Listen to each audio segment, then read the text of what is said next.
সংযুক্ত আরব আমিরাতের আলাইনে দুটি পৃথক সড়ক দুর্ঘটনায় ২ বাংলাদেশি নিহত হয়েছেন। আহত হয়েছেন আরও ৮ জন।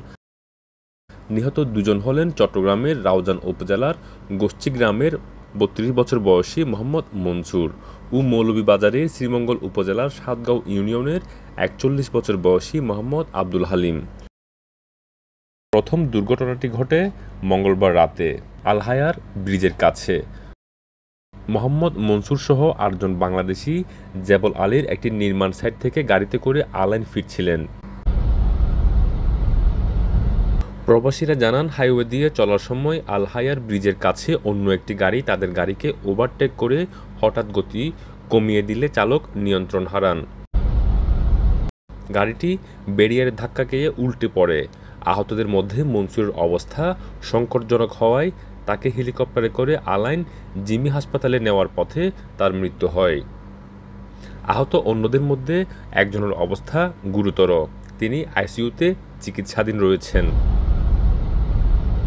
নিহত মনসুর পেশায় ছিলেন একজন রং মিস্ত্রি।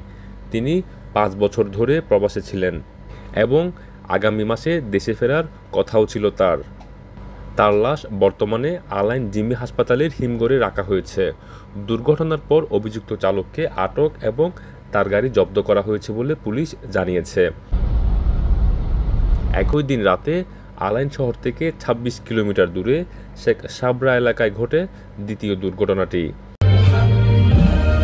প্রবাসী ৪১ বছর বয়সী মোহাম্মদ আব্দুল হালিম স্থানীয় একটি উট খামারে পাচকের কাজ করতেন। ওই রাতে খামার সংলগ্ন কাঁচা রাস্তায় হাঁটার সময় পেছন থেকে একটি গাড়ির ধাক্কায় তিনি নিহত হয়েছেন।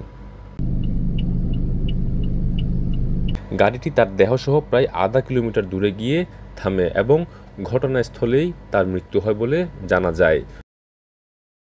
পুলিশ জানায়, গাড়িটি চালাচ্ছিলেন একজন ওমানি নাগরিক। তাকে আটক করা হয়েছে এবং গাড়িটি জব্দ করা হয়েছে। বাংলাদেশে আব্দুল আলিমের স্ত্রী, ৩ ছেলে ও ১ মেয়ে রয়েছে। তার লাশও আলাইন জিমি হাসপাতালের হিমঘরে রাখা হয়েছে। পুলিশি তদন্ত শেষে লাশ দুটি দেশে পাঠানোর প্রক্রিয়া শুরু হবে বলে জানা গিয়েছে।